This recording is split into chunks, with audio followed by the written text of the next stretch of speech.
তাদের ওজিফা কি জানেন? এক তো ফরজ নামাজ তারা কখনোই ছাড়বে না, যাই হয়ে যাক।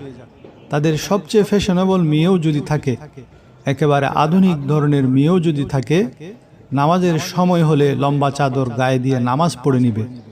সে রাস্তা দিয়ে যেতে থাকুক, সফরে থাকুক, বালির উপর দাঁড়িয়ে নামাজ পড়বে। কেউ না থাকলে স্বামী স্ত্রী নিজেদের জামাত করে নিবে। এক তো তারা ফরজ নামাজ ছাড়ে না, দ্বিতীয়ত নামাজের সময় তারা যতটা সময় পায় কোরআন তেলাওয়াত করে।